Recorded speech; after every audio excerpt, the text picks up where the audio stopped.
The story's protagonist, Gilles Black, finally confesses his feelings to the villainess, Evelyn Winter, only to be brutally whipped into a bloody mess and publicly mocked. Evelyn doesn't hesitate to curse his incompetence, flaunting the vast difference in their social standing. She declares that some are born noble, while others like him are destined to remain lowly. But her words cross a line, shattering his restraint and causing something inside him to snap. 10 years later, at the Winter family estate, a maid and a butler are fooling around in a hallway. The butler, despite the maid's refusals and warnings about their mistress, is insistent. Their encounter is cut short when Evelyn appears, slamming a door.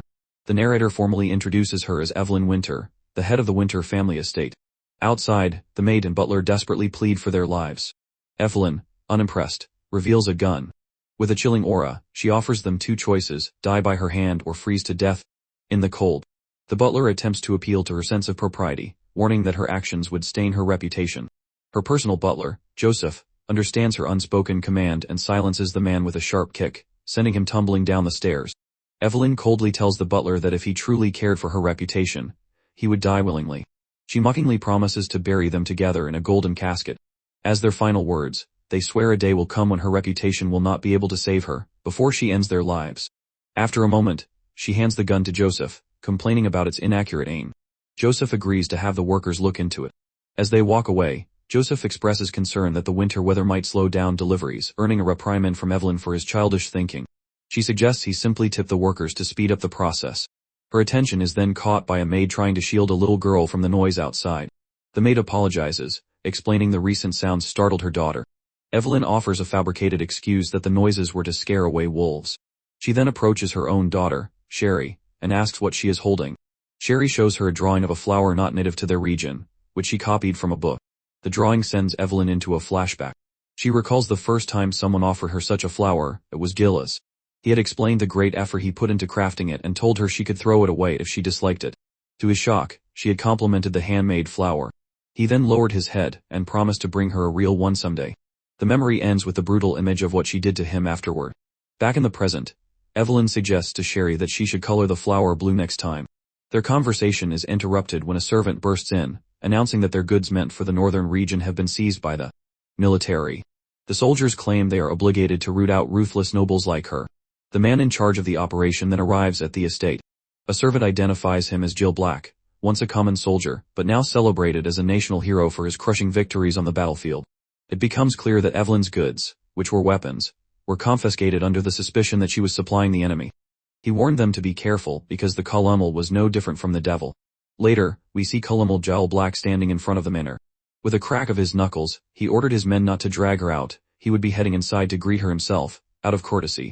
However, his men stormed into the mansion, pointing their rifles at Evelyn and her workers, as she was a suspect in supporting the enemy. Meanwhile, the colonel apologized for the rudeness of his men. He humbly called himself a low-born soldier, basically, a commoner. At the same time, Evelyn was utterly bewildered to see him. As he continued speaking, memories of the past flooded her mind. A younger Gilles, humiliated and bleeding, had struggled to speak, but she had just looked down at him with clear disgust.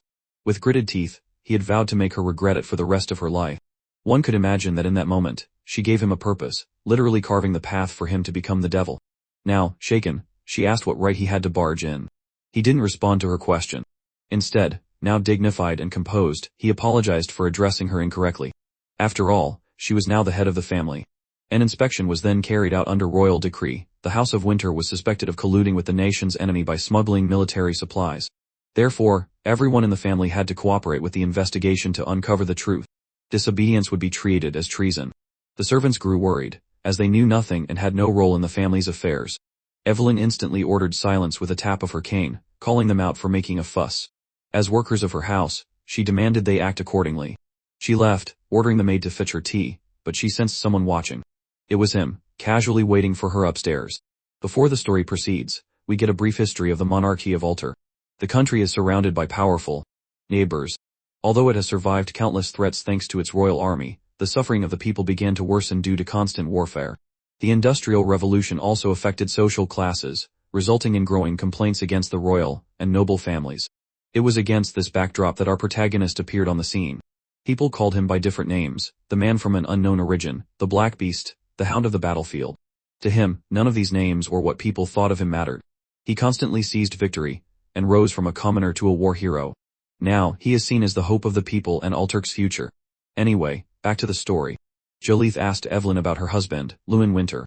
At first, she feigned ignorance, so he repeated his question, asking specifically about Lewin's whereabouts. Evelyn replied sharply, calling him illiterate and wondering aloud how he became a war hero.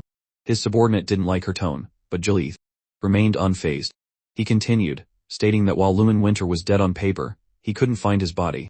Evelyn was shocked, and asked if he had violated her husband's grave. He calmly affirmed that he had, admitting it was wrong but explaining that, given the circumstances, Lewin's death was too suspicious. They had married 10 years ago, and he died in a train accident 3 years later. However, something didn't add up. Strangely, there were no witnesses to the accident, nor was his body ever found. What's more interesting is that her assets had only grown over the past 7 years, in a way that didn't match what had been officially reported. Considering all these factors, he asked her directly if her husband was committing treason under the disguise of death. At first, she was struck by his detailed analysis before bursting out laughing as if she had just heard the joke of the century. She thought he should have become a writer rather than a soldier. Still, Black was as cool as ever. He asked why she hadn't remarried in the past 7 years. In response, she said she had loved her husband. He didn't expect this response, so she repeated her statement. Our protagonist found it intriguing. He couldn't imagine how a villainess could be in love. Now, he believed she should be the writer. In response to this, she spilled her tea on him, noting that she didn't find his joke funny. His subordinate instantly became alarmed, but Evelyn continued, I don't feel the least bit intimidated by you marching in with your soldiers to blackmail me. Also, I advise you not to insult my husband. Bring proper evidence. With that said, she left. She excuses herself, not forgetting to tell them to get out of her mansion. Later, while heading upstairs, she is surprised to spot her daughter. The little one begins trembling as if she's seen a ghost. Standing before her is our protagonist, exuding a bone-chilling aura. Suddenly, he calls for Evelyn's attention. Apparently, he almost forgot to mention a crucial piece of information. Although she isn't interested, he reassures her it's worth hearing. He reveals that the weapons being transported to the enemy bore her house's seal. Now, he drops the bombshell. He is only doing her a favor by investigating her husband, and if she fails to prove her innocence, she could be sentenced to death. Hearing this, she struggles to maintain her composure. She places her cane on his chest, and suggests he cry and beg like he did before. Perhaps, she taunts, she might consider it for old time's sake. Her arrogance blinds her to the gravity of the situation. In a swift motion, he pulls her cane forward, catching her in the process and drawing her close. He reminds her that she has a child now, advising her to be careful before departing, and announcing he will see her the next day. Our protagonist manages to provoke a reaction from her at this point. Next, we learn about the House of Winter, a founding contributor to the Alterk nation and one of the most loyal subjects to the royal family. For this merit, the family was given the northern part of the kingdom, resulting in enormous wealth from mining and the weapons industry. However, the Winters were blinded by wealth, using any means, even underhanded tricks, to expand their business. In other words, their reputation was terrible. In order to repair their reputation and restore honor, the previous had arranged a marriage with Lewin, the top graduate of the Imperial Academy. In the end, Lewin died, leaving the family affairs to Evelyn. Instead of grieving for her husband, she continued to rule the family business using the same ruthless methods. Earning her titles as the heartless widow and cold villainess, she didn't care much about how others saw her. But nothing lasts forever, and the family business began to decline. Without a legitimate heir, the Winter family faced significant damage. The next day, the atmosphere is tense because of Jalith Black's proposal. He offers her a paper, insisting she sell her domain, in other words, transfer her title to him. He reasons that it would be better for her to retire willingly and live well rather than forfeiting everything to the royal family. She boldly declines the offer, stating she isn't penniless. He replies sharply, pointing out her poor reputation and declining mining profits. As long as her family is seen as treasonous smugglers, she'll find it extremely difficult to make future profits. He slides the ownership document toward her, insisting he is doing all this for her own best interest. Looking at the document, she realizes he must have someone powerful backing him. He is not someone she can easily confront. This dramatic scene makes her ask if he really cares for her. However, Jalid just tells her to sign the damn thing already. In response, she declines, insisting only the king can grant such mercy, and since he is not the king, he should not overstep his authority. While leaving, she orders her servant to prepare her bags for a private meeting with His Majesty the following day. Nighttime approaches quickly. Evelyn is awake, her mind lingering on Jalith Black's words. Her daughter, Sherry, is also present as Evelyn continuously mumbles. The little one approaches slowly, unaware of her mother's distress. Frustrated, Evelyn demands to know who is there, panicking when she realizes it's her daughter. Understanding her mistake, she quickly apologizes, hoping Sherry won't cry. After some time, she relaxes as Sherry falls asleep. Looking at her daughter, she feels reassured. After all, she is the head of the family, and no one can take that from her. A short time later, the little one slowly opens her eyes. Seeing her mom asleep, she decides to get a warm blanket to cover her, and leaves silently. Later, someone approaches. It's our protagonist, an unsure look on his face, holding a bowl in his hand. Evelyn, still asleep, continuously mutters her husband's name. Jal clearly has something on his mind as he proceeds to wake her up. She was surprised to see him. He noted that she hadn't eaten all day, remarking that he couldn't have her fainting from hunger as he offered her food. However, she remained stubbornly silent. Suddenly, she was startled as his hand reached for her face. He thought she might be ill, asking if that was the reason she had no appetite. She immediately slapped his hand away, demanding to know what he was planning. In response, he simply stated that he knew her habit of not eating when she was ill. This led her to ask if this was his way of getting revenge. He replied that it wasn't the case. Revenge, he explained, is more meaningful when opponents are on equal footing. In other words, she was too weak to be worth considering his opponent. This insult caused her to push him away. Annoyed, he grabbed her by the neck. "Let go," she demanded, irritated. However, he just narrowed his eyes and suggested she make him let go herself if she had the strength. He mused that he once thought her arrogance stemmed from the backing of the royal family, believing she was strong, but he had been mistaken. He let her go, his eyes falling to the spoon she had knocked to the floor. "Now you'll have to eat without one," he said flatly. She was bewildered as to why this was happening. Jalith Black, now serious, insisted she not resist. The threat caused a strange scene to flash through her mind. It was unclear if it was a memory or a fearful imagining. He began to feed her as if she were a child, warning her not to be stubborn. He told her she needed to get used to being fed what she was given, promising such a life wasn't so bad if she adapted. Suddenly, he felt a tug. Sherry was trying to defend her mother, her eyes tearing up. He took this as his sign to leave. But before he went, he advised Evelyn to stay well. The little one checked on her mom while Evelyn reflected on his words. The scene shifts back a decade. Evelyn's hunt had been ruined by the rain. A younger, more timid Black avoided her touch when her hand came near his. Noticing his reaction, he offered to go get her something. She immediately stopped him, grabbing his hand and timidly asking if he planned to leave her by herself in the woods. He insisted that she had caught a cold and he needed help, but she could see through his words, noting that he seemed more feverish than her. Adjusting his hair, she suggested he get a haircut and told him to look her in the eye when speaking. However, he still firmly insisted on getting her something, but she immediately declined, stating it was an order. The intensity of the scene was too much for him. With that, she comforted him, telling him that no matter what happened, he would always be hers. Evelyn couldn't forget how innocent his eyes were then, completely different from how they were now. We shift to the present day. Her servant anxiously reports that her carriage is unusable. She stares silently, complaining inwardly. Jalith Black, seizing the opportunity, suggests she ride with him in his carriage, but she ignores him. Instead, she asks how long it will take to be fixed. Hearing it will take 3 hours, she coolly informs Jalith that she will only be leaving in 3 hours. Jalith Black is in a hurry. Without warning, he sweeps her up princess style, leaving her flustered and shocked, which results in murmurs from the servants. Furious, she slaps him, demanding he let go. This only annoys the soldiers watching their colonel get slapped continuously. However, Jalith is unfazed, tossing her into the carriage. He reminds her of her current situation, while she can't understand how he has changed so much. Later on the road, the carriage is filled with silence. Black breaks the awkwardness, expressing that bringing her food the other day was the right call. However, she isn't in the mood to chat. His presence only makes her sick. In response, he apologizes, suggesting she use the empty case if she feels ill so as not to mess up the carriage. This causes her to feel embarrassed, and she kicks the case, wondering how he, who once couldn't even afford to look her in the eye, was acting so high and mighty because of a stupid title. Jal just stares at her as she rants non-stop. As usual, he simply apologizes. Meanwhile, she doesn't understand how he changed so much. He didn't even react to her provocation.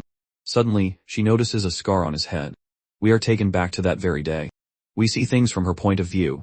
She had furiously demanded he leave while she was still asking nicely. However, he didn't understand why she was doing this, apologizing as if he had done something to upset her. This only increased her irritation as people began to gossip. Looking at him still apologizing and pleading, her irritation reached its peak. With that, she had delivered a sharp whack to his head with her whip, causing him to bleed.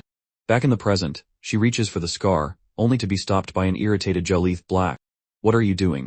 he asks seriously. Snapping to her senses, she immediately pulls her hand away. She quickly forms an excuse, asking if his violent reaction was because his master had never lectured him on how to treat a lady, a bold accusation, considering her own past actions. Not long after, his subordinate reports that they've arrived at their destination. Jalith Black steps out, offering his hand and suggesting they continue their discussion of the past some other time. In response, she scoffs, noting that the memory of him merely makes her sick. Meanwhile, someone watched her from a balcony above, never expecting to see her again. 7 years, he thought, realizing how time flies. Yet, she remained a radiant beauty. His interest was piqued. The time, he mused, had finally come. This man was Victor Alterk, the second in line to the throne and brother to His Majesty, the King. Later, as Jalith escorted Evelyn to see the king, Victor approached them. Both greeted him with formal warmth, and he responded playfully. Casually crossing his arm over Evelyn's shoulders, he remarked that her long journey must have been taxing and invited her for some warm tea. She politely declined, prioritizing her visit to the king. Victor wasn't annoyed by this. He then mentioned that his brother's chronic illness had been worsening, attempting to persuade her again. Evelyn sensed a scheme in his expression. Regardless, she adjusted her own expression and politely thanked him for his deep concern, playing the game just as skillfully. Victor immediately switched the topic to Jalith Black. He mentioned Jalith's duties in hunting down treasonous nobles, saying he was so persistent that Victor himself had to wash his hands of him. He then wondered if the two of them were acquainted. Noticing her silence, he seized the opportunity to introduce Jalith as the war hero who had saved him during the war, even going to great lengths to persuade him to join the army. Victor added that Black still kept some of his old habits from his mercenary days, and hoped he hadn't bothered her on the way. This came as a surprise to Evelyn. She hadn't expected the boy she knew to have once been a mercenary. She praised his character. It was unclear if it was sarcasm, and complimented both men, saying Alterk would have a great future with such promising individuals. Just then, a servant arrived to inform her it was time to see the king. Before she left, Victor, still playing the concerned friend, assured her that she could talk to him about anything and that there was no shame in seeking help. His hand kept wandering a little too freely as he offered to help erase the worries of her past. This caused Evelyn to shoot him a glare. "Is that why you killed my husband?" she asked.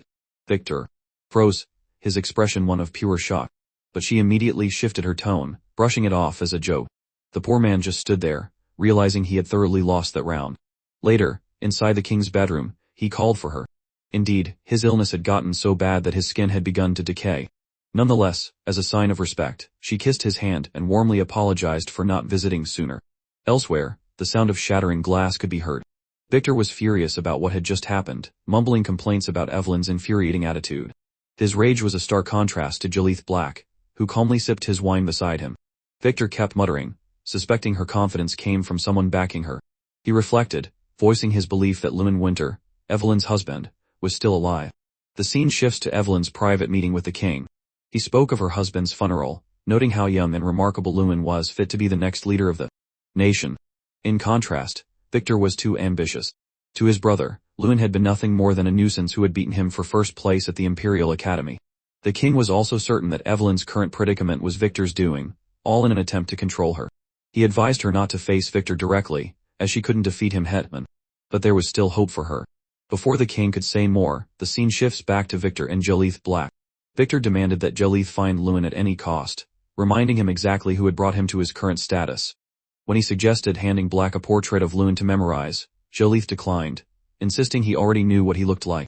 Victor was surprised, never imagining they had met, and demanded an answer. Jalith Black simply confirmed he knew him without further explanation. This made Victor even more curious, finding him more interesting with every conversation. The truth is, Jalith had seen Lewin's portrait countless times because he was the one who painted the wedding portrait of his crush, Evelyn, and her husband. Imagine the pain he must have felt. Back in the present, Evelyn concluded her meeting with the king, making a pledge.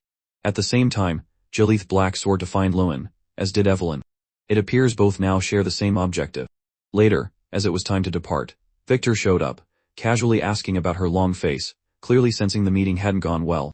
Just then, a butler announced the king's order. Evelyn was to be escorted back to her estate. The problem was, she hadn't brought her carriage. Without hesitation, Victor offered to take her. She stared at him silently, calculating. Then, she laid it all out. Victor Alterk, born of a late king's concubine, had risen through the military ranks, but his title of Grand Duke wasn't enough. His ambition pointed straight to the throne. While he had power, claiming the crown required more than strength, demanded a legitimate bloodline, and noble support. That's where the House of Winter came in. Evelyn saw through his plan to use her family name to legitimize his claim. Without blinking, she refused. Unwilling to accept her answer, he grabbed her hand. With a dark glint in his eyes, he warned this would be the last time he showed her kindness. Suddenly, a loud voice shattered the tension. It was Joshua, Victor's nephew and his rival for the crown. He demanded to know why his uncle needed such a large entourage just to speak with a lady. Victor was stunned. Joshua should have been at the Imperial Academy. But the prince brushed it off, stating his location wasn't up for debate. Instead, he turned his attention to Evelyn, greeting her warmly. She returned the greeting with grace, honored that the prince recognized her. Joshua, clearly flustered, stumbled over his words. Victor tried to dismiss him, suggesting adults should handle adult matters, but Evelyn disagreed. After all, Joshua was the academy's top student, a source of pride for the royal family. Still blushing, Joshua admitted he had been inspired by her late husband. At the mention of her husband, Evelyn's mood shifted. In a soft tone, she asked for a favor, a carriage to take her home, explaining that hers had been attacked by wolves. Victor's lip twitched at her pitiful act. Joshua hesitated, but Evelyn's performance pushed him to act. Blushing, he quickly ordered his carriage to be prepared. Whispers rippled through the crowd. One of Jelith's men was impressed. Evelyn had flipped the script, beating Victor at his own game and winning the prince's favor in a single move. Victor could only watch as she left. He tossed a snide remark about her manipulating his knave nephew, but she fired back with a line that made him stop in his tracks. He walked away, vowing she would regret this day. Later, outside, Jelith approached her. He offered to escort her personally, referencing her earlier mention of wolves. She clarified that those wolves weren't beasts, they were him and his men. She declined his offer. As she turned to board the carriage, she realized the step was too high. Jelith immediately understood and offered his hand. Surprised, she questioned his intentions. Calmly, he replied that there was no hidden motive, just basic decency. Though hesitant, she accepted. He wished her good health. She called him out for pretending to care. He admitted it might sound strange, but he was genuinely glad to see her doing well. Slightly embarrassed, she warned him, "Never show your face to me again." And, with that, she departed. His men couldn't help but notice he seemed different, lighter, almost happy. To explain, Jelith shared a memory. Evelyn once said, "The beauty of the hunt is when the prey stops running and turns to face the hunter." That's what this was. She now had something to lose, her child, her name, her pride. And that, he explained, made revenge taste even sweeter. He thanked her for showing him what love truly was, pointless and painful. With a grim expression, he swore that everything she had done would be returned to her in kind. In the next scene, we shift to a snowy region where a man named Isaac asks Evelyn if she seriously intends to repair the railway. She reflects on his question, her gaze lingering on the massive project before them. The project's purpose was to replace the unreliable sea route to the Brighton mine with a railway. This grand endeavor, originally led by her husband to expand the country's trade, had been a massive success in its time. However, a devastating explosion, an act of sabotage by a neighboring country, halted the project entirely. Considering these factors, Isaac advised Evelyn to reconsider, questioning whether the threat level was still too great or if the entire design itself needed revision. Despite his concerns, Evelyn stood firm, convinced that the design was flawless. She recalled her meeting with the king the previous week, where he had asked her to support his son and solidify his position. She had agreed to take responsibility, promising to lead the Brighton project to success and fulfill the long-cherished dream of both their houses. Back in the present, she stressed the urgency of the project. At that moment, Jelith appeared. He explained that the region was a civil project and that she needed a permit to proceed. Evelyn scoffed, pointing out that they were the ones trespassing on her property. When he feigned ignorance, she informed him that the project was entrusted to her by the king himself. Spotting inconsistencies in the blueprints, she ordered Isaac to revise them, and he quietly exited. Understanding the situation, Jelith signaled for his subordinates to withdraw. Left alone, he suggested Evelyn proceed with her duties. She saw his real intention, understanding this was part of Victor's plot. She and Victor had been on opposite sides ever since the incident with his nephew. Snapping back to reality, she refocused on the task at hand, finishing her husband's project. She vividly recalled a conversation with him where he emphasized that the project was meant to strengthen the nation through trade, not confine it. In these dark times, the project would surely bring light. But as she lost herself in those memories, danger crept in. A loose metal pillar began to fall from above. Just in time, Jelith sensed the danger. He shouted her name, but she was too stunned to react. In a flash, he lunged, pushing her out of the way and preventing a catastrophe. However, in the process of saving her, her foot was soaked in the freezing seawater. Acting fast, Jelith told her to remove her shoe to prevent frostbite. Finally coming to her senses, she slapped his hand away, warning him never to touch her. Jelith remained calm, despite the fact he had just saved her life. He warned her again that her stubbornness could cost her a foot. Still, she refused, jabbing back, Are your ears just for decoration? Meanwhile, a snowstorm began to approach. Without hesitation, he grabbed her, ordering her to follow him. A wooden cottage soon came into view. Evelyn was instantly bewildered. The building sparked some intimate memories, though she couldn't place them. Inside, the silence stretched between them as Jalith stated they would wait out the storm. As he started a fire, he casually remarked on how the place hadn't changed. But for Evelyn, the cottage was a void. Any memories associated with it had long been erased. Her lack of reaction made his eyes narrow slightly with curiosity. He insisted she dry her wet clothes. She didn't move. Instead, she questioned why he seemed so indifferent, so unaffected by everything. He reminded her that he was a soldier. Feelings didn't serve much purpose where he came from. Evelyn laughed softly, noting that the boy who once couldn't handle a chisel was now a soldier. In a bold move, he wiped his face with a lock of her damp hair. It was all thanks to you, he said with a strange softness. Stunned for a moment, she quickly regained her composure and insisted he leave. He informed her that no one knew where she was. If he left, she could die. She pouted, believing that would make Victor extremely happy. But Jalith disagreed. On the contrary, he said, his master would be deeply upset. He suddenly asked if she remembered the old days. She felt a flash of embarrassment. Those days are gone, she said. He then questioned if she truly loved her husband, Lewin. Before she could answer, he added another, could she handle the project alone? Did Lewin truly love her? Was he the kind of man who would put the woman he loves at risk? His continuous questioning enraged her. The way Jalith spoke implied that Lewin was still alive. Shifting the attack, Evelyn began to question his loyalty to the Grand Duke. A war hero like him should be in the palace, yet here he was, playing the role of a mere bodyguard. She suspected it was because of his humble status. The Grand Duke didn't trust him. Seeing no reaction, she pressed further, wondering if he ever worried about being abandoned. He acknowledged that it was his master's habit to mistrust and trample on others. Evelyn laughed at this.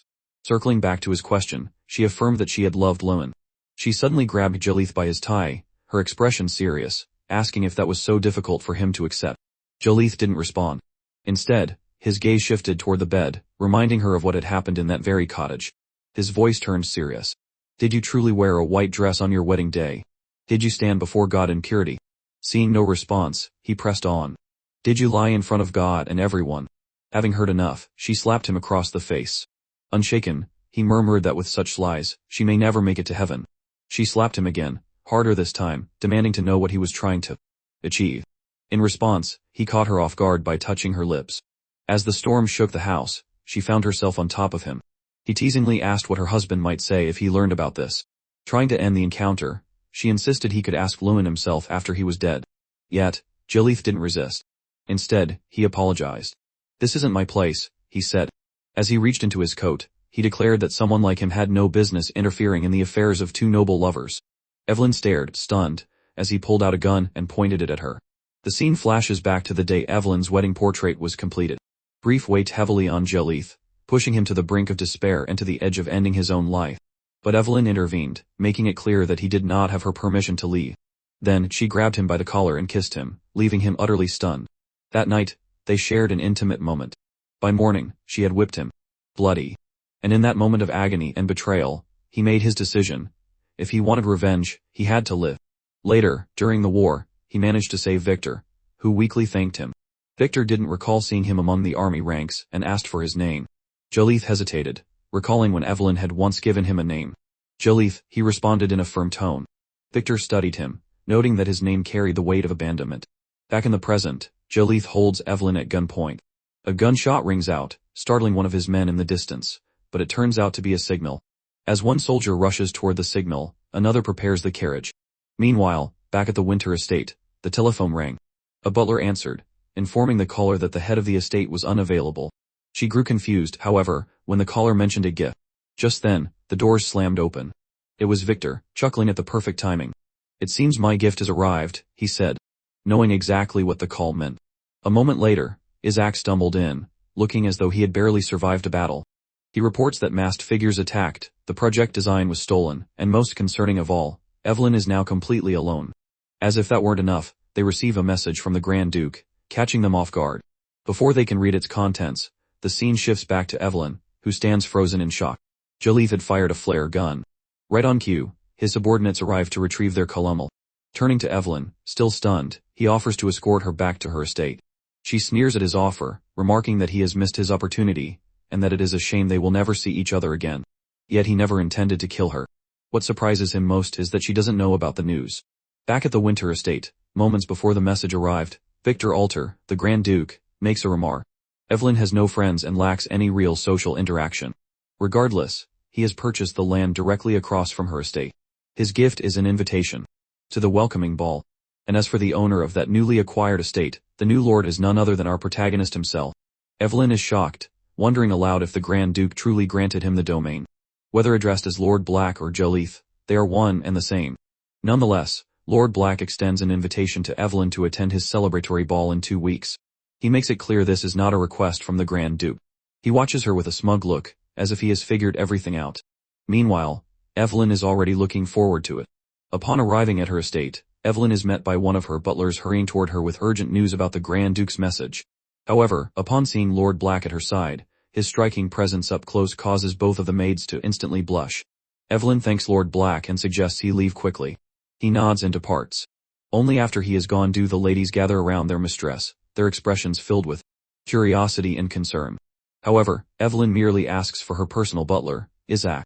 The man approaches, apologizing profusely. She can tell he has been through a great deal. Without a word, she leaves, ordering them to prepare a bath and to fetch a doctor named Oscar. Later, inside her rose-scented bath, Evelyn is lost in thought. Her mind lingers on her conversation with Lord Black about his upcoming ball. Truthfully, she doesn't understand his intentions. Why would the Grand Duke suddenly purchase the estate across from hers now? She concludes it is simply one of his schemes to bring her down. She remembers her late husband's predictions. He foresaw the brutal battle for the throne that would follow the king's illness, and the immense pressure their family would face. His words felt like a farewell, admitting with regret that he had no friends. Now Evelyn realizes with chilling clarity she is surrounded only by enemies. She has no one to turn to. Lost in thought, she feels a small hand on her. Startled, she turns to find Sherry, her daughter, with eyes full of tears. Concerned, Evelyn asks how she got in, but before she can get an answer, the little girl slips. Panic surges through Evelyn as she quickly pulls her daughter out, scolding her loudly for her carelessness. Midway through her reprimand, she freezes, realizing the child was only worried about her. Overcome by emotion, she embraces Sherry tightly, whispering assurances that everything will be fine. As Evelyn dresses Sherry, the sound of a loud argument echoes through the halls. A young man bursts into the room, claiming to be a doctor. His eyes scan her frantically, asking if she is all right. Evelyn exhales in exasperation. Of all people, it had to be him. Still concerned, he rummages through his pockets to examine her and pulls out a stethoscope. Questioning his professionalism, she promptly slaps some sense into him. Despite his bleeding nose, Oscar grins, giving her a thumbs up and commenting on how she hasn't changed in 10 years. She sighs and tells him to drop the awkward formalities, and their conversation shifts to nostalgic reminiscing as they stroll through the halls. Meanwhile, a masked man watches from the shadows, realizing things are about to get much more interesting. The next day, the conversation unexpectedly veers toward the Brighton project. Oscar is visibly shocked. It was the project her husband had worked on. Evelyn assesses his reaction, confident she can handle the situation. Oscar, however, remains unresponsive, his mind drifting to an unsettling event he witnessed on his way to the estate. He brings up the public outrage surrounding her and the project, cautioning that stirring the issue further might only escalate matters. Unexpectedly, Evelyn firmly reminds him not to address her so formally. The remark catches him off guard. She then softly reminisces about the old days, stunning him. He remembers those times vividly, back when it was just the three of them, and for a fleeting moment, wonders if they could pick up where they left off. Before he can speak, the study door swings open, and Sherry strolls in. Oscar lifts her into his arms, marveling at how much she has grown. Evelyn attempts to scold her for barging in, but Oscar gently reminds her that it's just them. With a sigh, Evelyn leaves the two alone. Oscar tries to ask Sherry several questions, but she offers no response, just an innocent stare. He realizes she hasn't recovered from that terrible incident. The story takes us back in time. A man had taken Sherry when their public reputation was at its lowest. As the man threatened the little girl's life, Lewin, her husband, remained eerily calm before swiftly dealing with the threat. The memory still sends a chill down Evelyn's spine. In the present, a sudden shudder makes her grip tremble, and a cup slips from her grasp, shattering on the floor. Oscar moves to clean up the broken pieces, his attention lingering on Evelyn's troubled expression. He cautiously asks when she last had proper sleep. Her silence speaks volumes. Just then, Evelyn's mind drifts. Holding Oscar's hand, she begins to ask for a favor. Before she can explain, the scene shifts outside. Sherry hums a tune as she enjoys the fresh air. Her eyes catch sight of a white rabbit. Excitement flares as she gives chase, hoping to impress her mother and Oscar. In the midst of her chase, a gunshot rings out. The rabbit collapses. Sherry stands frozen, her gaze locked on the sight of blood pooling on the ground. A hooded man steps forward, his voice cutting through the stillness as he asks if she recognizes him. Before the truth can unravel, the scene shifts back inside. Oscar urges a frantic Evelyn to calm down and explain. Her voice trembles as she admits she can't trust anyone anymore. They're all trying to destroy her family. Oscar presses further. The answer is already known. Lord Jelith and Victor Alterk. Evelyn, still shaken, finally reveals. That Black was back. Oscar barely has time to react before the head butler arrives with alarming news. Isaac's news is about her daughter. From the sheer dread etched on both of their faces, it is clear something terrible has happened. The scene shifts outside, where they arrive at the last place Sherry was seen. Evelyn is utterly petrified, frozen in shock. In a moment like this, anyone would assume the worst. The little one is gone. The scene flashes back to her husband's funeral, where whispers and murmurs fill the air. The townspeople speak in hushed tones, their gossip cruel and unrelenting. To them, she is responsible for countless deaths, an inevitable conclusion that brands her a witch. The weight of their words lingers as the scene transitions to her mansion, where golden sunlight floods the room. Sherry approaches, her small frame hesitant yet curious, and finds her mother lying on the floor, mumbling for her to stay away. The little one watches with wide, innocent eyes, not understanding the sorrow that grips Evelyn. Evelyn recounts the tragedies, memories of a childhood shadowed by loss. Her cousins, her uncle, and now her husband, everyone close to her seems to vanish. A chilling thought consumes her. She is a magnet for death. Determined to protect her daughter, she warns Sherry to keep her distance, but the little one ignores the plea. Instead, she reaches out, offering comfort. Evelyn is momentarily stunned. The sincerity in those innocent eyes urges her not to give in to despair. For the first time in a long while, she sees a flicker of hope. The butler steps in, breaking her reverie, reporting that the guards are still searching the area, but Evelyn barely hears him. Just as the weight of it all threatens to overwhelm her, her eyes widen. In the distance, she sees two silhouettes, her husband and Sherry. Without thinking, she bolts forward, her heart pounding. The butler warns her of the danger, but her words are lost as Evelyn dashes forward, plunging into the freezing water. Her gaze remains locked on Lumen as desperation takes hold. She silently begs them to wait, but the figures begin to fade. Panic surges, and she drops to her knees, pleading with Lumen not to take Sherry away. She is all that I have left. Her voice trembles, growing louder, turning into a desperate, raw plea. Then she freezes. A figure stands before her, Lord Black, his expression unreadable. Evelyn's eyes fall to the blood staining his weapon. A terrible realization crashes over her. Could he be responsible? The misunderstanding lingers until he finally reveals the truth. From beneath his cape, a small, terrified figure emerges. With measured calm, he explains that while hunting, he stumbled upon a suspicious man, likely the one watching Evelyn earlier, and shot him without hesitation. Things grew complicated when Sherry became involved, but his priority had been her safety. Evelyn is left stunned. The little one wastes no time running straight into her mother's arms. Lord Black might be a monster to many, but he is no demon. The butler arrives. Moments later, her relief evident. Meanwhile, Lord Black tenses as his instincts pick up the incoming snowstorm, and he calls off his manhunt with a flicker of frustration. Evelyn remains silent for a long moment before finally speaking. For once, she acknowledges his actions. I will not forget this, she says, extending an invitation to her estate. He says little in response. Then a man named Oscar arrives holding warm clothes, immediately chastising Evelyn for running into the freezing water. However, his rant halts mid-sentence. The sheer presence of Lord Black stops him. As the tension thickens, Black merely brushes past him, indifferent. At that moment, recognition flashes in Oscar's mind. Memories resurface of when they had all been together. Lord Black was Evelyn's servant back then. Yet, something remains elusive, he can't quite place him. Inside the winter estate, Lord Black accepts Evelyn's invitation. The butler, sensing the tension, swiftly excuses herself. Oscar is the first to speak, having just learned that Lord Black holds the rank of colonel. Could we have known each other? He asks. Recognition finally strikes. A glimmer of relief flickers in Oscar's expression. It's been so long. Lord Black responds with a measured nod, asking what he's been up to. Awkward, Oscar insists there's no need for formalities. Before the exchange can continue, Evelyn sharply interrupts, formally thanking Black for saving her daughter. It was no trouble, he replies simply. Protecting my domain was my sole intent. The little one was merely caught up in it. He then shows interest in the identity of the man he killed. The realization settles on Evelyn. Enemies lurk in the shadows, and the most formidable one is sitting right in front of her. She shifts the conversation, asking him to state his reward. He steers the subject back to Oscar, suggesting with an unwavering tone that Oscar escort Evelyn as her partner to an upcoming ball. The absurdity of the notion is evident in their reactions, but Black presses further, remarking that her late husband would have been proud. Irritated, Evelyn sets her cup down with a sharp thud. Watch your tone, she reminds him. No matter how much the world may change, social classes remain. For the first time, Lord Black does not apologize. Years spent as a mercenary have made proper etiquette difficult to grasp, he says coolly. Perhaps that's why I keep forgetting my place. Without waiting for a reply, he moves to the window, wondering aloud if his reward still stands. He gestures outside, noting that heading back to his manor is impossible. He intends to stay in a guest room. That night, Oscar sits in his quarters, utterly lost. So much had changed, but the most impossible thing was that the servant boy he once knew could now stand before them as Lord Black. Then, a crucial realization strikes him. Elsewhere, Black and Evelyn stand alone.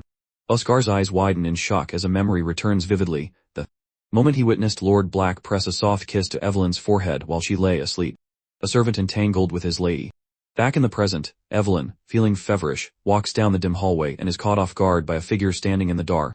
Annoyed, she assumes it's Oscar. But she freezes, stunned, because even without looking, she knows it's him. Lord Black stands before her, his gaze locked onto the wedding portrait that once shattered his heart. What are you doing here? Evelyn asks, her voice tinged with disbelief. He makes an off-and remark about the painting, leaving her momentarily stunned. She reminds him that it's rude for a guest to wander the manor so late. Even as she speaks, her thoughts swirl. She feels lightheaded but plans to stay, not knowing what he might do if left alone. Calling a servant would only fuel rumors. Her thoughts are cut short when Black finally notices her feverish condition. As usual, she dismisses him, telling him to mind his own business. But in response, he merely wonders aloud if Oscar is simply incompetent, or if, just maybe Oscar and Evelyn are secretly involved. He merely wondered aloud if he had just interrupted them. Immediately, Evelyn rises to her feet, her frustration evident, and it seems Lord Black is moments away from receiving a well-deserved slap. But she falters, a throbbing pain in her head forces her back down. Don't speak nonsense, she warns. Yet, from her reaction alone, Black can tell she's anxious. As always, she denies it. Since she refuses to call for a servant, he isn't about to let her faint. His attention shifts to the liquor on the table. Evelyn chimes in casually, noting it's worth the price of 2 carriages. Curious, Black takes a sip. Evelyn is caught off guard when he suggests they drink together. Her gaze lingers on him, and for a brief moment, she's taken aback by his handsome appearance. Shaking her head, she blames the fever for clouding her thoughts. Determined to sober up, she reaches for her drink, accidentally grabbing his glass instead. A moment later, she tastes the strong liquor and immediately complains. Without hesitation, he decides to help, instructing her to drink slowly. But from Evelyn's perspective, all she sees is the innocent boy he once was. Moved by the memory, she reaches out, whispering his name affectionately. But this isn't a moment of passion, he instantly realizes she isn't fully aware of what she's doing. And just like that, she faints in his arms. Speechless, he understands things are becoming far more complicated than he had anticipated. Nonetheless, he carries her to the fireplace to warm up. Just as he prepares to leave, he spots a servant approaching. To avoid complications, he waits, but then Evelyn stirs. She reaches out once more, her cheeks flushed, and in a soft, barely audible whisper, she notes that she is cold. For a second, he finds himself speechless.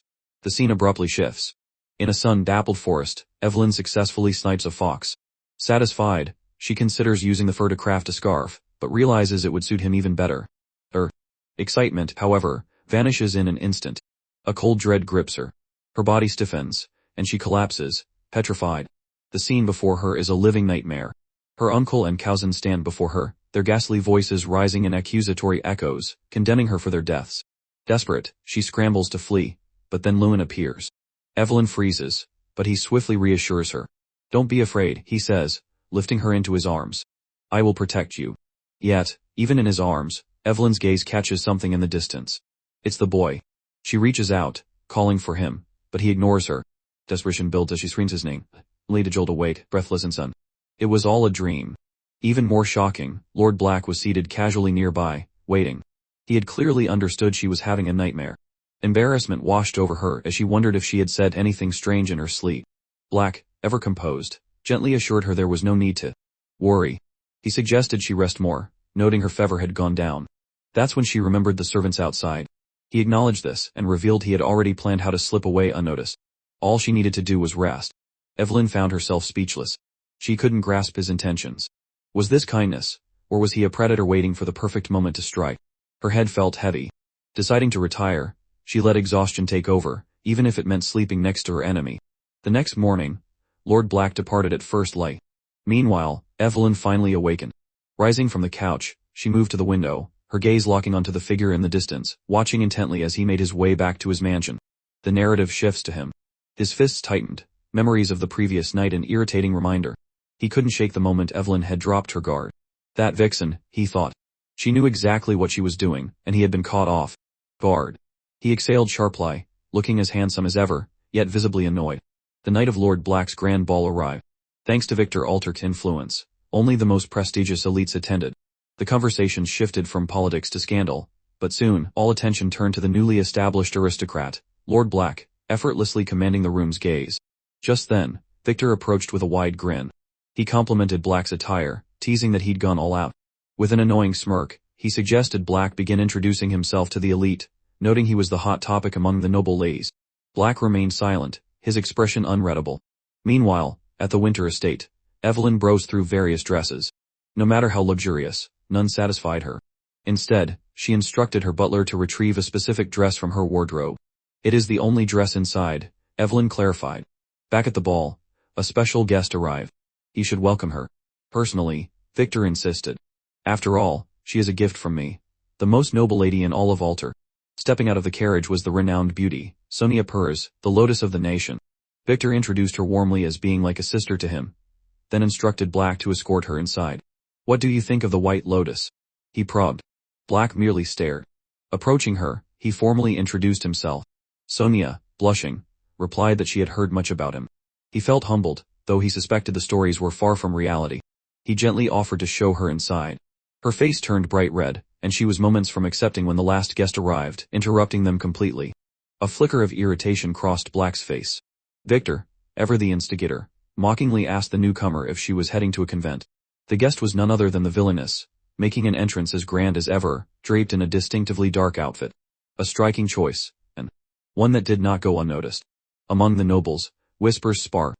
The dress was a striking choice, one that did not go unnoticed. It closely resembled the one Evelyn had worn to her husband's funeral. Ignoring the murmurs, she strode directly to Victor, demanding an explanation for the cold reception. In response, he offered a partial apology, claiming he had no desire to create unnecessary tension. This was exactly what Evelyn had wanted to hear. Satisfied, she turned her attention to Black. With sharp precision, she suggested that he personally escort her inside. Victor was rendered momentarily speechless. Sonia watched, confused, while Black carefully considered the situation. Ignoring Evelyn would be a mistake, undoubtedly sparking inconvenient rumors. Understanding his position, he had no choice but to accept, stepping forward and leaving the White Lotus standing alone. In that moment, realization dawned in Sonia's eyes. This was Evelyn, the infamous villainess of the winter estate. Escorting Evelyn into the ballroom immediately stirred emotion. Whispers rose like an unsettling tide, laced with insults. She could hear them, but did nothing. Instead, she shifted her attention to Black, wondering how he felt being the center of such attention. He remained composed, offering little in response. Before the ball, Victor and Sonia had engaged in a serious conversation. He was gathering every asset he could: wealth, troops, commodities, all essential in securing his place on the throne. Most importantly, he needed a shield, someone to prevent it all from crumbling. That someone was Black. Snapping Sonia from her thoughts, Black requested a dance. As they began, nobles murmured among themselves, noting how well they complemented each other. Many concluded that Victor intended to make Lord Black a son-in-law to the Purse family. Sonia watched Black intently. If not for his humble background, he would be an undeniably fascinating figure. Meanwhile, Evelyn, bored, absently sipped her drink, her eyes fixed on the dancing pair. Her mind wandered back to a time she had asked him to be her dance partner for a ball. He had initially refused, but she had insisted, teasing him into agreement. It had amused her how easily flustered he became. Back in the present, she mentally traced their every movement. Just as she was lost in thought, a voice called her name. Victor approached, noting she had no dance partner. Sensing his intention, she immediately rejected the idea, but he pressed on, claiming his offer was a gesture of consolation. The king has already offered enough, Evelyn replied sharply. At the same time, Sonia misplaced a foot, landing it squarely on Black's. She apologized profusely, but his attention was already elsewhere. Left with little choice, Evelyn accepted Victor's dance. As they stepped onto the floor, Sonia saw the confusion in Black's eyes as he watched them. Victor leaned in, inquiring about Evelyn's recent business activities. Sensing an opportunity, she challenged him about the gift he had sent her, a beaten and bloodied Isaac. Victor denied any involvement, but his feigned ignorance only hardened her expression as she pressed him about Isaac and the missing blueprints. A teasing smirk crossed his lips. "If you satisfy me," he whispered, "perhaps I'll be more inclined to help." His words left her stunned. At that same moment, Black and Sonia accidentally bumped into them. He offered an apology while subtly signaling to Sonia. She understood his signal immediately. With a sudden cry, she lost her footing, crashing straight into Black.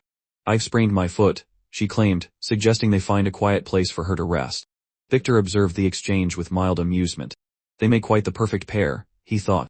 Turning back to Evelyn, he could tell she wasn't well, but she deflected, telling him to worry about Sonia instead. His smirk deepened.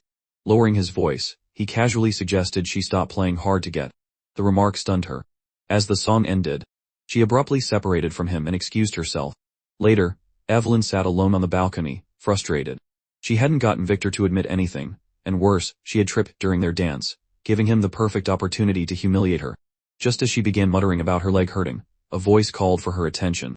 The blonde noble from before, Baron Theodore, approached. Meanwhile, Black tended to Sonia in a private room. He could immediately tell her foot was perfectly fine, but she was lost in a fantasy, her face flushed as she wondered how she might make him fall for her. Her thoughts shattered when Black suggested calling for a doctor.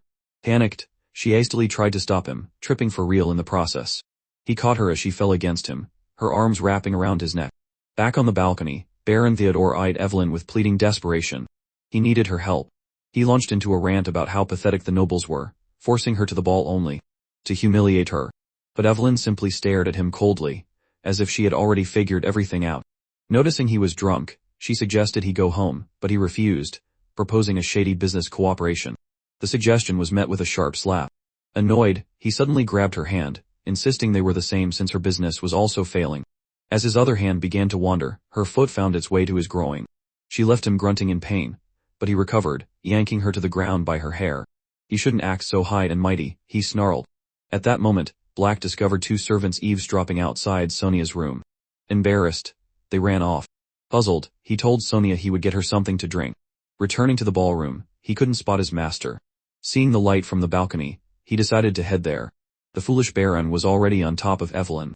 She struggled, but he was too strong. Just as he decided no one would intervene, the door slowly creaked open. Both of them froze. Our protagonist stared back, his expression unreadable. In the private room, Sonia waited anxiously. She was distracted by the fireworks display outside, but as she began to admire the spectacle, her eyes widened in horror at what she saw. Before anything else, let's rewind. The Baron tried to act composed, wondering why Black was on the balcony instead of enjoying the party. But Black's response made it crystal clear, he wasn't interrupting anything. After all, this was his mansion. He then boldly suggested they continue their drama in one of his guest rooms, a suggestion that left Evelyn stunned. She sharply insisted that everything could be resolved if he would just leave. But once again, Black reminded her this was his mansion, and he wasn't about to be bossed around. Seeing that direct confrontation wasn't working, she pivoted to the most dangerous female technique known to man, the victim card. "Are you seriously enjoying this?" she asked, her voice trembling. His response was bone dry. "If anything," he said, "it looks like you're the one having a blast." His aloof tone caught her off guard. Then, in a move no one saw coming, she grabbed the Baron and kissed him passionately. The young man just stood there, wheeling like a side character in a dating sim. Mid-kiss, Evelyn threw Black a glance, hoping to spark a reaction, but he remained in Inks mode. No expression, no emotion, unbothered. Not ready to give up, she theatrically tossed gold coins at the Baron, declaring her kiss a blessing. Still, our protagonist said nothing. Her over-the-top performance finally pushed the Baron over the edge. He grabbed a wine bottle and hurled it at Evelyn, barely missing. That was the last straw. Without hesitation, Black grabbed the Baron by the neck, leaving Evelyn utterly stunned. Whether he was angry about the wine or because the Baron had nearly hurt Evelyn was unclear, but one thing was certain, if she hadn't stepped in, he might have snapped the fool's neck. "Let him go," she advised gently, reminding him that he was the master of the mansion. Her words cut through the tension. Reluctantly, Black let the bastard go. Out of sheer fear, the Baron stumbled backward and accidentally fell off the balcony. Silence. Evelyn was the first to break it, telling Black to leave. But before he did, he asked what she planned to do. When she mentioned going home, he realized her ankle was injured. She couldn't even walk. And just like that, he found himself helping her again. Before he left, Black instructed her to exit through the back door to avoid attention. Victor will be furious, she noted. Black brushed off the concern, thinking to himself that this was officially the worst party he'd ever attended. While the rumor of the Baron's dramatic fall spread like wildfire, Evelyn received an unexpected guest at her estate, the Crown Prince himself. Oscar, spotting him first, bluntly asked if he was truly the prince, commenting on his small stature. Upon learning the boy was 19, Oscar burst into tears for reasons unknown, leaving the prince even more confused. Evelyn, watching the dramatic display, suggested His Highness take a seat and for Oscar to take his antics elsewhere. They continued their conversation over a game of chess. The prince grew nostalgic, recalling old matches he'd played with Evelyn's late husband, whose moves were always unreadable. The prince admitted he believed the reason he never won was because Evelyn was always by her husband's side, constantly making teasing remarks. The memory of the couple's playful banter was the very reason he began taking chess more seriously. The scene then shifted to Sonia, who was in the middle of a conversation with Victor. She asked if Black already had someone he liked. Victor replied sharply, reassuring her that Black had no romantic interests. But Sonia wasn't fully listening, her mind still replaying the moment she thought she had seen Black helping Evelyn on the balcony. Back at the estate, the Crown Prince had just lost to Evelyn. She then smoothly shifted the atmosphere to something more serious, asking point blank why he had visited her in secret, without an escort. Before he could answer, the scene cut to Black, who had just received a message. He instructed his butler to follow him, only to find Victor waiting outside with a warm smile. The Crown Prince suddenly asked about a group called the Red Hawk Brotherhood. Oscar explained they were a terrorist organization wiped out a decade ago, but the prince insisted they still existed. Meanwhile, at Black's estate, Victor was focused on a pressing matter. It seemed both Evelyn and Black were about to face some serious questioning. The next scene takes us to the market. Oscar and Sherry wander off, leaving Evelyn and the prince alone. "Drop the formalities," he said. "Just call me by my first name." As Evelyn addressed him casually, his cheeks turned red. Meanwhile, Victor complimented the tea at Black's estate. Black, mentally prepared, replied that it was a gift.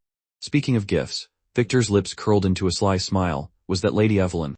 He then revealed that Sonia suspected Black was with Evelyn that night. Black remained quiet for a moment, then confirmed it. Victor's interest spiked. "Why?" he demanded. Black's expression turned serious. He had something important to report, something tied directly to his investigation. Victor was caught off guard, but before we hear more, the scene shifts back to Evelyn and the prince. A vendor cheerfully approaches, trying to sell them fruit. The prince glances around, unsure if she's talking to them. The vendor grins, then hits them with a classic sales pitch. "Are you two newlyweds?" The poor prince short-circuits at the question, panicking. Evelyn, on the other hand, remains perfectly calm. They follow the vendor, and despite her noble status, Evelyn transforms into an absolute bargaining beast. She later advises the prince that if he takes every vendor's words so seriously, he might accidentally expose his identity. He nods in understanding, then admits something is on his mind. He feels Evelyn knows everything, and wonders if he'll ever be as wise as her. The humble prince adds that the real problem is her late husband. At his age, Lewin was already the top student at the academy, a leader of his generation, and his name was known across the continent. Compared to that, the prince feels like nothing. Back with Victor, he tells Black to explain himself properly. Black calmly brings up the rumors around Evelyn selling weapons to the enemy. He suggests that if pressured, the real culprit might choose to stay hidden. It doesn't take long for Victor to realize Black is talking about Evelyn's husband. He demands to know if Black has found him. The scene shifts again to Evelyn and the prince. A little girl approaches, offering to sell flowers. The sight tugs at Evelyn's heartstrings. The prince learns she picked the flowers herself, but doesn't even know their name. Taking a moment, Evelyn tells the prince that her husband was a man of incredible ability, but he shouldn't try to become him. Finally, we return to Black, who reveals he got a tip from his informant. By staying close to Evelyn and ignoring the rumors, Black believes he's getting closer to completing his mission. He strongly suspects that Lewin Winter is in hiding. Evelyn's eyes widen in shock as the prince quietly catches up from behind, holding a bucket of flowers. He insists she keep them, and she is genuinely touched by the gesture. As he musters the courage to suggest they head inside, Evelyn's gaze locks on an alley where she spots a figure that looks just like her husband. Back at his estate, Black sees off Victor, who leaves looking forward to some good news. A subordinate then informs Black that their target was spotted downtown. He waits for his master's orders, guessing it would be to kill on sight, but Black refuses. Instead, he orders him to capture the man alive. And if the target resists, the subordinate asks carefully. Black turns to him without a word. His subordinate already knows the answer. Black reflects on his own approach. Where's the fun in ending a game he so painstakingly planned? He prefers to go slowly, painfully. Only then will he truly be satisfied when he finally deals with Evelyn. A memory flashes, interrupting his thoughts of revenge and reminding him that his cigarette has burned out. Meanwhile, at the marketplace, Oscar watches the prince and Evelyn. The little one interrupts his thoughts, pointing at a chocolate shop. Seeing her joy makes Oscar remember that Evelyn also had a weakness for chocolate. He doesn't notice what Sherry is up to until it's too late. She's already found heaven in the form of a stolen treat. Elsewhere, the prince points out the mark of the Red Hawk gang on a wall, explaining that the same marks are hidden throughout the area. Evelyn suspects the group is gathering nearby and senses someone watching. She quickly wraps a scarf around the oblivious prince, telling him they're being followed and suggesting they split up. After a classic mom-style scolding, the prince, who has clearly never been scolded before, just stares at her with a wronged expression. Sometime later, Evelyn arrives at a certain location and freezes. There, she spots what looks like her husband about to hit the flower girl from the market. Her eyes widen until she realizes the man isn't Lumen. Relieved, she turns to leave, only to be stopped by another man who expresses surprise at seeing her. Just as things are about to turn hopeless, someone approaches from behind. "Wife," the newcomer says, "I've been looking for you. Let's get moving." The man turns out to be Lord Black's right-hand man, Dirk Howard. He orders the fools to leave, but one of them, completely unaware of who he's dealing with, launches a surprise attack. Dirk effortlessly deals with him, the sound of cracking bones echoing in the air. Just as he's about to finish the fool off, Evelyn steps in, putting on an Oscar-worthy performance and insisting they head home. After escorting Evelyn to a safe place, Dirk compliments her impressive acting skills. As he plans to leave, Evelyn shocks him by suddenly pulling out a loaded revolver, demanding to know why she was being followed. He claims it's all a misunderstanding, explaining that he was just patrolling undercover during the holiday season when he accidentally spotted her and decided to help. His lie is convincing. She lowers her weapon and asks for his name. After he introduces himself, she promises to remember the favor, but he hopes she doesn't. She tosses him a piece of cloth, insisting he wipe the blood from his hands. He thanks her but simply tosses his blood-stained gloves aside. Meanwhile, someone calls out to him. It's the flower girl, reporting her task is complete. He hands her a silver coin, but before she can take it, he grabs her hand, intending to deliver a warning. She cuts him off, swearing not to tell anyone. Satisfied, he hands her 2 silver coins, and she leaves with a smile. Later, a man welcomes a customer to his shop, only to be surprised that it's Black. He's a regular, and the vendor attends to him while ignoring his own son. Just then, he feels a tug on his clothes. The little boy proudly offers him a sweet. The shop owner apologizes, but to his shock, Black accepts it. Even though he quit sweets a long time ago, he thanks the boy for his thoughtfulness. As he lights a cigarette, he feels another, more desperate tug. He turns to find Evelyn's daughter, Sherry. He can't understand what's happening, which makes her cry. The little one stands frozen, shocked at his indifferent attitude. With no other option, she dashes after him, grabbing him from behind. Thanks to her persistence and loud crying, a crowd of onlookers begins to gather. Now visibly annoyed, Black somehow ends up with her in a fancy restaurant. He asks several questions, but Sherry remains silent, making him suspicious. He wants to know why she is alone, but instead of a reply, her stomach growls. Black orders a meal, but before she can take a bite, he takes her plate away, pressing again for answers. After her desperate attempts to explain, it finally dawns on him, Sherry is mute. This makes things trickier, but thankfully, she knows how to write. He learns she was simply exploring the market and got lost. Since their homes aren't far apart, he decides to take her home, but then he shuts the idea down. He came on foot, a 3-hour journey. Sherry is horrified when he casually suggests walking back. Slamming her tiny hands on the table, she somehow conveys that he should take responsibility as a soldier, but he's off duty. As he tries to leave, Sherry blocks his path again. With a cold, cutting tone, he tells her that her mother abandoned her, adding that she's a nuisance who can't even speak. He yanks his hand free and orders her to head to an orphanage. Sherry quickly scribbles a note and stops him again. Glancing at it, Black is surprised to see she's defending Evelyn. But then the next thing catches him completely off guard, the symbol of the red hawk drawn on the paper. He politely asks where she got it. She reminds him with her expression that she can't speak. Black extends his palm, and without hesitation, Sherry begins writing directly on his skin, telling him to take her home in exchange for the information. He can't help but smirk. This little girl has managed to turn the tables on him. Elsewhere, Evelyn finds some time to relax, her mind wandering. Her thoughts are soon interrupted by people talking trash about her. She knows it's her cue to leave, unaware of a figure with a revolver silently tailing her. Meanwhile, Sonia, the Pearl of the Empire, is having a hard time dealing with a certain stubborn girl. She stops mid-complaint upon spotting a familiar figure and bolts off, excited to meet Black. He is stunned but addresses her formally. At first, she doesn't notice the little one by his side as she invites him to a meal. He declines, and then, bam, She freezes after spotting Sherry, misreading the situation entirely. Black immediately clarifies, and she relaxes, grateful they don't resemble each other. However, Sherry wears a frightened expression. Black shocks Sonia further by revealing that Sherry can't speak.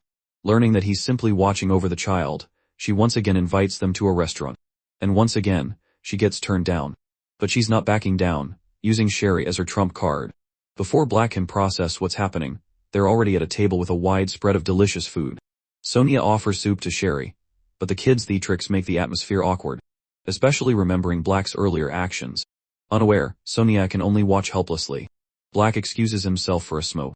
Moments later, Sonia's excitement can't be contained and she strikes up a conversation with Sherry. It turns into a one-sided monologue as Sonia starts fantasizing about Black, believing he must be an entertaining person since he clearly loves kids. This earns a sour expression from Sherry, who knows plenty of rumors about him. But Sonia refuses to believe them. After all, she's known him for 2 chapters. She shifts her thoughts to Victor, revealing he's her uncle. The conversation ends with Sonia concluding that Black is a kind-hearted person. Meanwhile, outside, he watches the scene through the window. He's there, wondering how things ended up like this when all he had planned to do was buy a pack of cigars. His thoughts drift to Sherry's earlier cunning, and the realization that the apple doesn't fall far from the tree disgusts him. Just then, a gunshot echoes through the street, and people scatter in panic. Despite the chaos, he remembers his priority. Shifting his gaze towards Sonia, he asks, "Where's Sherry?" Only then does she realize they had gotten separated. Seeing she's no help, he looks away. Thankfully, he spots the little one in time. Approaching her, he calls her by name and tells her they need to leave. But the girl stands frozen, petrified with fear. His gaze hardens, he recognizes this as trauma. Predictably, he scopes her up, muttering that she is a complete nuisance. The next scene opens with the crown prince waiting for Evelyn. Just as he reaches into his pocket, his face freezes, his wallet is missing. Completely unsure of what to do, he stands there until someone approaches from behind. A purple-haired guy casually wraps an arm around his shoulder and addresses him by his first name. It's his doormate, who seems far more interested in knowing what his friend is doing wandering outside the palace. After a brief exchange, the guy bursts into laughter, completely forgetting his friend is the crown prince. Why? Because now he knows he is penniless. When the young man offers him some money, the prince refuses, explaining he's waiting for someone. The moment he catches sight of the prince's bright red cheeks, everything clicks. Is she pretty? He teases. Noticing his friend's tense expression, he tells the prince to relax. The prince responds by yanking the man's hand away, and the guy isn't offended. If anything, the prince's reaction just confirms his suspicions. Now, the prince is completely embarrassed. His friend has figured out that he's hopelessly inexperienced when it comes to women. The young man considers giving him a few tips, but the prince refuses outright. Why? His friend asks, because I'm a shameless womanizer. He argues that's exactly why the prince needs his advice. Then, a gunshot rings out, freezing both men in place. Meanwhile, the scene shifts to Black and the little one. The moment she wakes up, sunlight filters over them. Black abruptly tosses her to the ground, insisting she walk by herself. The girl can only fume in silence. Then Black senses something. Turning, he looks faintly irritated. Without a word, he stuns Sherry by offering his hand. He knows she always looks a little frightened when he carries her, so this way, they can both be comfortable. As they walk, Sherry steals occasional glances at him, while Black remains stoic, looking as though he could pass out from exhaustion at any moment. Not long after, someone calls her name desperately. It's Oscar. Poor guy only looked away for a second, and the little one vanished. Just as he begins to imagine how Evelyn will scold him, his gaze lands on Sherry. Black gives her a subtle gesture, signaling her to leave.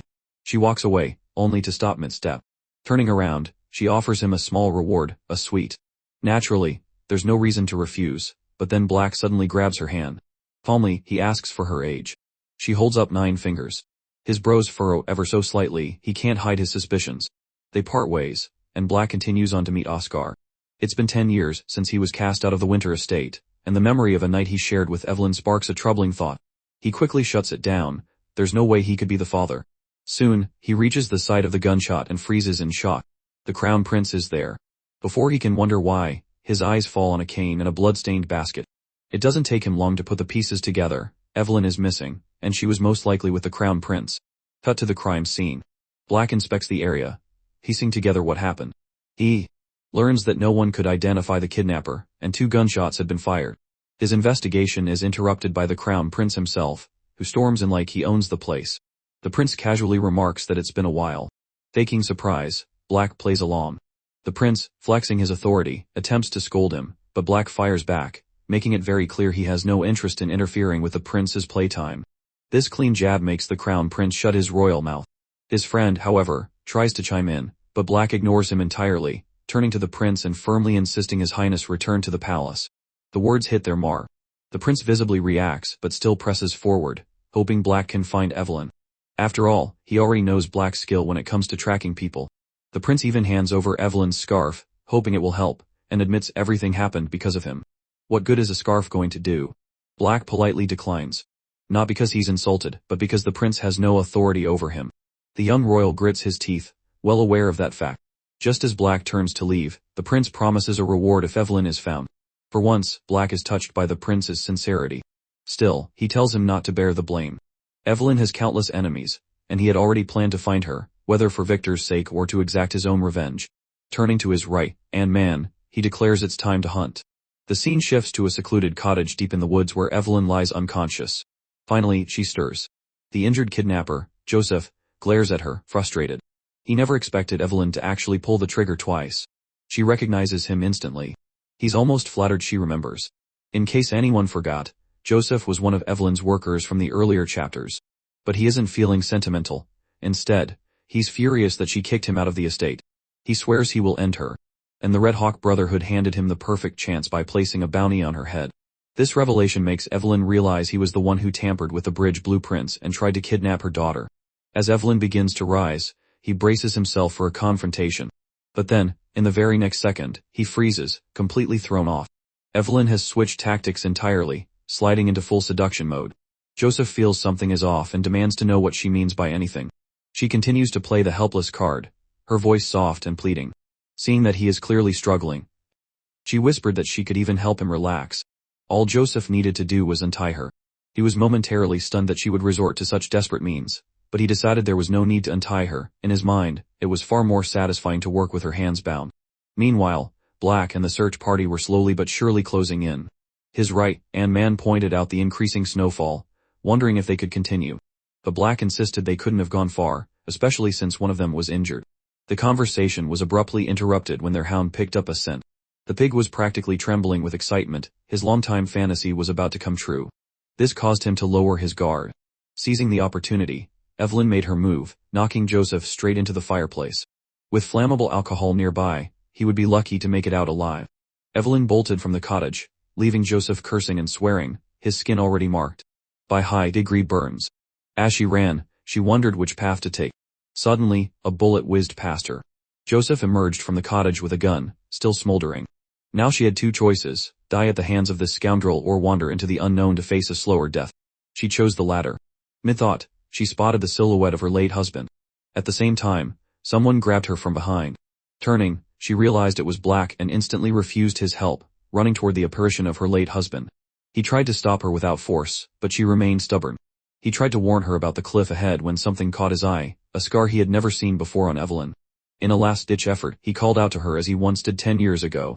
Thankfully, it worked. She had just reached the cliff's edge. On one side stood Black, offering to take her somewhere safe. On the other, her husband, offering the same. Before she could choose, a gunshot rang out. The bullet hit her from behind, sending her tumbling over the cliff. Black could only watch helplessly. As she fell, she believed her husband had come to take her. In the next scene, Black manages to save Evelyn from the chilling river. She is unconscious, and although the bullet wound isn't too serious, it still requires urgent attention. It doesn't take long for him to spot a cave nearby. Inside, he quickly starts a fire. Evelyn slowly opens her eyes, confusion clouding her gaze as she softly mutters his name. He explains her unconscious state, and that he has already administered first aid. He then asks if she has any connection to the kidnapper. She reveals the name Joseph, a pervert she had thrown out of her estate. In response, Black foresees that her resentment toward her workers will likely lead to an early grave. It was my own mistake for hiring such people, she retorts sharply. That aside, she demands to know why he saved her, since her death would benefit him. He simply informs her that he has a duty to rescue a certain victim. The seriousness of his tone makes the situation oddly amusing, and Evelyn jokes about his overly strict work ethic. Just when the conversation seems over, Black speaks again, this time about the multiple scars on her legs. Evelyn freezes but quickly regains her composure, claiming they came from a trap. Her short, precise answer makes him suspicious. Are you actually worried about me? she asks skeptically. On the contrary, he clarifies, I'm just glad you saved me some trouble. As they wait out the raging snowstorm, Evelyn begins to show signs of weakness, followed by a sharp pain from her bullet wound. Black grows concerned. Suspecting she might have a broken rib, he gently pushes her down, pinning her hands. She immediately misreads the situation, thinking he's trying to take advantage of her. She attempts a knee strike, but he blocks it with ease. Ignoring her suspicions, he warns her about the dangers of a broken rib, making his intentions clear. In spite of his explanation, she seems to prefer death over his help. Left with no choice, he uses a forceful grip to restrain her. What comes next catches her completely off guard. Black removes his gloves, thinking they might be too cold, and begins inspecting her ribs with his bare hands. The reaction he gets is not what he expected. Evelyn grows visibly flustered, desperately hoping he'll stop. After some time, he lets go, assuring her that none of her ribs are broken. She stays silent, too embarrassed to even look him in the face. He then suggests changing the bandage on her arm, but she slaps his hand away. With a resigned expression, he pulls out bandages from seemingly nowhere, telling her to do it herself. Seeing him about to leave, she timidly asks where he is going. He replies that he needs to gather firewood, reassuring her that he isn't leaving her behind. While things between them seemed calm, the winter estate was in complete chaos. The Crown Prince's friend failed to hide his worried expression, reminding the prince that Evelyn was the one who dragged down Lewin Winter. The prince responded coldly, asking if that meant she deserved to be kidnapped or killed. He stated that she was his subject, and it was his duty to protect her, ending with a cold warning for his friend to watch his tongue. The young prince was still troubled by Black's last words before leaving, silently lamenting his own lack of ability. Back in the cave, Black had just returned with firewood to find Evelyn fast asleep. Approaching her, he gently fed her a sweet. What is it? She asked. Sherry, he replied. Her motherly instincts kicked in immediately as she asked about her daughter. But his next statement left her speechless. He remembered that the little one was 9 years old. Evelyn misunderstood, thinking he was referring to their time together. He quickly clarified that Sherry simply looked too small for her age. Despite this, Evelyn warned him not to get any ideas. He ignored the jab and reminded her to change her bandages. Later, he was woken by the sound of pained groans. It was her. At first, he showed no intention of helping, but curiosity got the better of him. He began watching her silently as she removed the bandages and her blood-stained clothes. His eyes widened in shock. Multiple scars ran across her back, eerily similar to his own. It was no coincidence. First her legs, and now her back. Something had definitely happened during the past decade, and it wasn't anything ordinary.